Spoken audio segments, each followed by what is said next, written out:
Continuamos entonces con este simposio. Es el momento de presentar al doctor Germán Sepúlveda, quien nos expondrá el tema denominado COVID pediátrico. El doctor Germán Sepúlveda es médico cirujano de la Pontificia Universidad Católica de Chile, es especialista en pediatría, jefe de la unidad de paciente crítico pediátrico del Hospital Clínico de Magallanes. Entonces, cedo la palabra al doctor Germán Sepúlveda. Muchas gracias, doctor. Hola, buenos días, ¿se ve? Sí, lo vemos. Perfecto. Bueno, muchas gracias por la invitación. Como dijo la doctora Pinto, la verdad es que el COVID en pediatría en realidad es algo que nos ha afectado poco a los pediatras, pero nos ha dejado un montón de enseñanzas desde muchos puntos de vista, que es lo que yo quiero compartir con ustedes, principalmente porque tenemos una gran asistencia de estudiantes acá y yo creo que tienen mucho que aprender de todo lo que ha pasado y tenemos la obligación de contarles. Les cuento también que nosotros como unidad de cuidados intensivos pediátricos a nivel nacional nos asociamos e hicimos un grupo colaborativo en el cual se formó a través de un grupo de WhatsApp una encuesta diaria que se contestaba con lo que estaba pasando en cada unidad del país. Y se formó un grupo colaborativo en el cual compartíamos las dudas de lo que estaba pasando con los pacientes. Y esto nos permitió en realidad formar una estadística de lo que estaba pasando en las unidades de paciente crítico pediátrico. Y también se armó una en las unidades de pacientes no críticos. Así es que les voy a presentar un poco los datos que tenemos hasta el momento, que son datos parciales, de estos dos grupos de trabajo. Hace ya desde febrero, más o menos, a mediados de febrero surgió una alarma. Había partido el COVID y empezaron a aparecer los primeros casos de un cuadro parecido a la enfermedad de Kawasaki de niños. En Italia hay un centro de referencia nacional y ellos prendieron la alarma cuando vieron que habían aumentado 10 veces las consultas por Kawasaki o las derivaciones por Kawasaki. Y ante eso, efectivamente, los ingleses, los americanos empezaron a decir que estaban viendo un cuadro muy parecido a la enfermedad de Kawasaki, pero con algunas pequeñas diferencias, principalmente en edad y algunos marcadores de laboratorio. Rápidamente, ¿se ve ahí? ¿Sí? ¿Avanza? Sí, ya.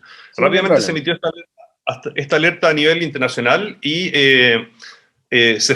formamos estos grupos acá en Chile para poder un poco apoyarnos y ver cómo íbamos a enfrentar esto. Poco después de la alarma, la OMS y el CDC sacaron algunos datos orientadores de lo que podía ser esta enfermedad en niños, principalmente porque era una manifestación más tardía de lo que era el COVID que se ve en los adultos. En los adultos se ve esta enfermedad aguda con el compromiso respiratorio y con el shock, principalmente los más graves. En el caso de los niños, este era un cuadro que partía un mes después. Y se logró empezar a recolectar los datos y finalmente llegaron a hacer esta recomendación. Pacientes menores de 19 años con fiebre de más de 3 días, que tenían compromiso mucocutáneo o que tenían hipotensión o shock, definitivamente, compromiso miocárdico, ecocardiográfico o de laboratorio, trastornos de coagulación y trastornos digestivos, principalmente dolor abdominal, vómitos o diarrea, asociados a marcadores de inflamación, importantes PCR, procalcitonina, ferritina, y descartando causas de shock de tipo bacteriano, principalmente shock tóxico, estafilocócico y estreptocócico, que tienen un cuadro parecido, y además tener la evidencia de un cuadro COVID. Con todos estos criterios de diagnóstico se configuró inicialmente la alarma a nivel internacional para poder empezar a sospechar estos cuadros. Inicialmente se hablaba de PIMS, síndrome inflamatorio multisistémico pediátrico, o síndrome inflamatorio multisistémico, dependiendo si se hablaba de lo que decía la OMS o la CDC, pero era más o menos esto. En ese momento, y ya teniendo la alarma, en Chile partimos en los primeros días de marzo con estos grupos de apoyo y de estudio, pensando que esto podía ser mucho más complejo y mucho más grave en el caso del mundo pediátrico. Gracias a lo que ocurrió en la pandemia no fue tan grave, pero de todas maneras nos preparamos para lo que podía venir. y debemos decir que una de las lecciones aprendidas es que definitivamente aprendimos a usar las redes sociales de otra manera, nos reenfocamos para poder comunicarnos, apoyarnos y a la vez comunicar lo último que estaba apareciendo en todos lados. Teníamos la definición de lo que era este cuadro inflamatorio multisistémico que ocurrió un mes después del COVID, y teníamos estos cuadros agudos de COVID que podían consultar en cualquier minuto. Ya les voy a definir un poco la clínica más adelante. Y lo primero que tuvimos que definir era cuáles eran los casos que ameritaban hospitalizarse y cuáles eran los casos que no podíamos hospitalizar o que no tenían necesidad de hospitalización. En general se consideró que todo paciente menor de un año con cualquier factor de riesgo, enfermedades graves o con requerimientos de oxígeno, o que tuviera imposibilidades de alimentarse, o enfermedades coadyuvantes agravantes, se hospitalizaba de acuerdo a las distintas necesidades de cuidado, iban a una unidad básica, intermedia o crítica. Esto ya estaba definido los primeros días de marzo en el caso de los grupos pediátricos, y durante todo este periodo, durante todo este año, también fuimos definiendo distintas estrategias terapéuticas que han ido cambiando a lo largo del tiempo. Pero hemos ido aprendiendo. Al principio en Chile partimos manejando a algunos niños incluso con acitromicina y hidroxicloroquina, y finalmente rápidamente se desechó esa alternativa y hemos ido aprendiendo de lo que va pasando, tanto en Chile como afuera. Logramos reunir entonces este grupo colaborativo, pediátrico intensivo y pediátrico no intensivo, y esto es a fecha, estas diapositivas a fecha 30 de septiembre, en el cual a nivel nacional teníamos 42.000 casos recuperados y 3.300 casos activos. Logramos identificar dentro de estos grupos los síntomas más prevalentes de consulta, que principalmente son los mismos que contaron para adultos. Un cuadro respiratorio con tos, cefalea, fiebre, un cuadro muy viral con mialgias y asociado a síntomas digestivos, vómitos, dolor abdominal, deshidratación en algunos casos, y a medida que uno va ampliando el espectro y va pasando el tiempo, hemos ido aprendiendo a identificar muchos más síntomas, compromisos cutáneos, compromiso neurológico, distintas alteraciones. También aprendimos que más o menos un 20% de los pacientes son asintomáticos, y que no hay una gran diferencia en distribución de edades. Los menores de 2 años un 13%, y de ahí son grupos más o menos parecidos. Entre los 2 y los 18 años más o menos son grupos muy parecidos en cuanto al porcentaje. Aprendimos, esta diapositiva es de los primeros días de septiembre. En ese momento habíamos identificado más o menos la estadía de hospitalización de los pacientes pediátricos COVID en 11 días. Ha ido disminuyendo a medida que nos hemos ido poniendo un poco más valientes y hemos ido identificando ya lo que es más riesgoso, más peligroso de lo que no es peligroso. En ese momento eran 11 días de hospitalización, actualmente estamos en 9 días de hospitalización. Y otra cosa que aprendimos es que más o menos un 20% de los pacientes, 20 a 30% requiere oxígeno, un 13% requiere ventilación mecánica, y al principio se usaron muchos más antibióticos. A medida que hemos ido conociendo la enfermedad, hemos ido retirando el apoyo con antibióticos. También en este grupo nacional identificamos que la gran mayoría de los pacientes, más del 50%, se maneja entre lo que es un COVID asintomático y un COVID leve. Lo que nos deja bastante tranquilos, porque vemos que en realidad el compromiso de los niños, hay que estar muy atentos por las complicaciones tardías, pero aparentemente ya mostró no ser tan agresivo. Acá les muestro un poco lo que hicimos en estos grupos colaborativos. Nos reunimos de las 61 unidades de cuidados intensivos pediátricos que hay en Chile, 59 nos pusimos de acuerdo para contestar esta encuesta y este grupo de apoyo, que era diario, todos los días, de lunes a lunes, se contestaban y se informaban los datos de lo que estaba pasando en nuestro país. Logramos en este momento, esto es al 30 de septiembre, hasta hace 15 días atrás, teníamos 550 camas entre intensivo e intermedio, y aún teníamos 50 camas cedidas a adultos, 50 camas. Por lo tanto, eso nos hace ver un poco que una de las cosas que tuvimos que aprender es adaptarnos y en muchas unidades, sobre todo en Santiago, ceder los espacios que teníamos como unidad crítica pediátrica y entregárselas a los adultos, ya sea en trabajo colaborativo, ellos venían a ver a los pacientes, los veíamos nosotros. Hay distintas estrategias de acuerdo a cada hospital.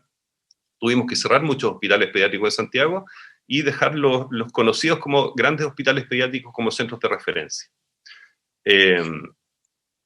También logramos identificar, esto también al 30 de septiembre, 408 pacientes dados de alta desde las unidades de pacientes críticos. Directamente relacionados con COVID, 6 fallecidos, directamente relacionados. Pacientes que requirieron ventilación mecánica hasta el 30 de septiembre, 104. Pacientes con síndrome inflamatorio multisistémico, este cuadro más tardío que se presenta un mes después, más o menos, 153 pacientes. Y 55 pacientes fallecidos con COVID asociado, es decir, pacientes que tenían otra enfermedad que resultó un COVID positivo, que hay que ir limpiándolo de las estadísticas. En definitiva, por el momento, 6 directamente relacionados y 55 que están ahí en estudio. Dentro del grupo no crítico, logramos ver esto es hasta el día 20 de septiembre, 167 pacientes con síndrome inflamatorio multisistémico en unidades no críticas, 2 activos en ese momento, y esto a destacar también que el trabajo se realizó desde Antofagasta hasta Punta Arenas, o sea, un grupo súper grande y bien coordinado, que en realidad acá hay que dar las gracias sobre todo a la gente de Santiago que organizó esto.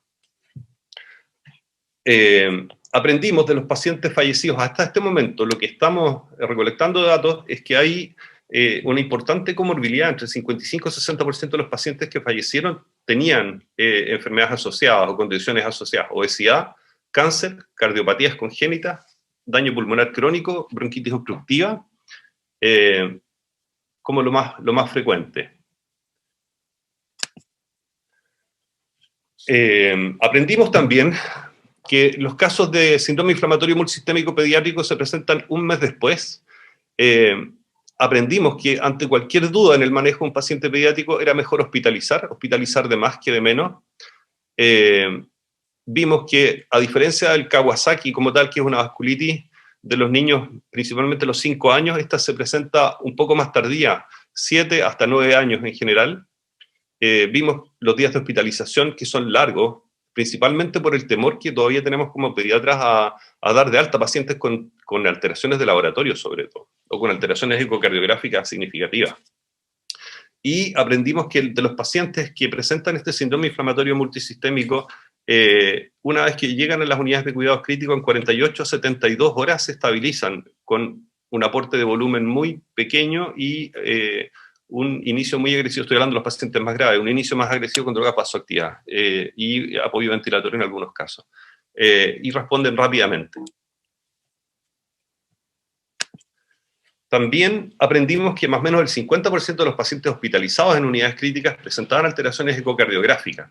De estas alteraciones ecocardiográficas, algunas eran súper poco significativas y frecuentes, que las vemos incluso en cualquier otro cuadro respiratorio, derrames pericárdicos, por ejemplo, a un 18% con compromiso coronario, que aquí ya se asocia un poco más a lo que se hablaba en el Kawasaki. Aprendimos que los exámenes de laboratorio son importantes, pero más importante es la clínica del paciente. Si el paciente se ve grave o está muy comprometido, el laboratorio sí va a tener importancia, pero nos ha pasado, hasta hace poco nos pasó, con pacientes que estaban en muy buenas condiciones generales y tenían exámenes de laboratorio súper alterados. Entonces, después de tirar el caso a consulta nacional, llegamos a un acuerdo de que efectivamente teníamos que priorizar la clínica por sobre los laboratorios, porque los laboratorios son súper feos cuando uno los ve. Aprendimos a retirarnos rápidamente los antibióticos, que es algo que sí se hace en las unidades de cuidados críticos, pero con mayor agresividad. Y también en Santiago se hizo un estudio en los hospitales pediátricos de allá y se evidenció que había un 8% de circulación de otros virus, súper bajo, asociado. Y también han visto un aumento en el riesgo de sobreinfección bacteriana, principalmente por estafilococo, en un 20% y en un porcentaje menor por neumococo, entre un 4%. Pero es algo que también hay que tener en consideración. Otra cosa que hemos aprendido del COVID en pediatría es que en este momento el manejo se está quedando con los corticoides. Aún tenemos el uso de gamma-globulina en el caso de estos síndromes inflamatorios multisistémicos, el uso de heparina bajo presión molecular, ya sea en dosis profiláctica terapéutica, y el uso de vasoactivos precozmente en el caso de los pacientes con compromiso hemodinámico. Además de la parte clínica, estamos viendo algunas otras situaciones importantes en los pacientes pediátricos, que aparentemente en número, acá es donde va lo importante, se está hablando de los daños psicológicos, Y en el caso de algunos países como Alemania y Dinamarca, hasta hace 4 días ellos estaban evaluando la vuelta a clase. Ayer vi las noticias que estaban hablando ahora de una cuarentena total porque había un brote muy grande nuevamente. Esto ha sido súper oscilante, pero siempre se discute cuál es la repercusión psicológica y cuáles son los beneficios de la interacción social en los niños, que es algo de lo que estamos preocupados. A raíz de esto nos dimos cuenta que el COVID tiene un montón, y ha dejado en evidencia un montón de falencias y de problemas a nivel país y a nivel mundial que tenemos que ser capaces de solucionar, de ver y de solucionar y enfrentar. Hemos visto que la educación se interrumpió en el país, aproximadamente un 50% de los niños no han tenido acceso a educación o han tenido acceso a educación de forma muy deficitaria. Hemos visto que hay muchos niños que no tienen acceso a computadores, no tienen acceso a internet, y es una realidad que tenemos que corregir si queremos ser un mejor país. Hemos visto que hay un aumento del estrés en los hogares, principalmente porque hay 2 Chiles. Hay un Chile que tiene casas con patio y con espacios cómodos, y hay un Chile que tiene hacinamiento, y en ese espacio con hacinamiento hay familias que están sin trabajo, que no tienen computadores. Aumenta significativamente lo que es el estrés, y también lo hemos visto, las denuncias por maltrato han aumentado. La infancia se tornó más vulnerable. Los niños dejaron de ir al colegio, dejaron de recibir alimentos que eran protectores, dejaron de recibir consultas dentales, dejaron de evaluarse muchas veces en algún tipo de consultas médicas que tenían por protección de otros programas, y hemos caído en un abandono de muchos de estos niños que tenemos que recuperar. Hemos visto además que la falta y el encierro, la falta de actividad física y el encierro han llevado a los niños a enfermedades metabólicas, desarrollar sobrepeso, obesidad. Ayer nomás me contaban de una niñita que había subido 7 kilos en 6 meses, una niñita de 7 años, 8 años, una brutalidad. Hemos visto un retraso de la vacuna, de las vacunas en los programas nacionales, en los programas tanto nacionales como internacionales, en caídas de 10 hasta 20 puntos en los programas de vacunación. Hemos visto un cambio en la forma de relacionarse y de interactuar en los niños y en los adolescentes. Actualmente las redes sociales pasaron a ser la nueva forma de interacción, y junto con eso tenemos que aprender a ver cómo vamos a enfrentar esta situación, porque los niños ahora están teniendo sus grupos de amigos, se están maltratando, están yendo a clase. Es otra la forma de interactuar que tiene que ver con las redes sociales, y tenemos que aprender a enfrentarla rápidamente para poder apoyar en esta rehabilitación que vamos a tener que hacer como sociedad. Y finalmente, dejar claro que estas brechas, tanto sociales, económicas, culturales y sanitarias, son una obligación de todos nosotros de ver cómo las vamos a solucionar, porque es la única forma de finalmente darnos cuenta de que podemos llegar a ser una mejor sociedad. Y como mensaje final, hace un año nosotros como pediatras y con los grupos de neurología pediátrica hablábamos de que los niños tenían que tener poca exposición al Internet, a las pantallas, y en este momento lo que hemos aprendido es que sin Internet, la verdad es que no sé si habríamos podido sobrevivir a esta pandemia de la forma como lo hemos hecho, y eso nos da el mensaje de que nos hemos ido adaptando, y es lo que tenemos que seguir haciendo y lo que viene hacia adelante para poder construir una mejor sociedad. Eso es. Muchas gracias.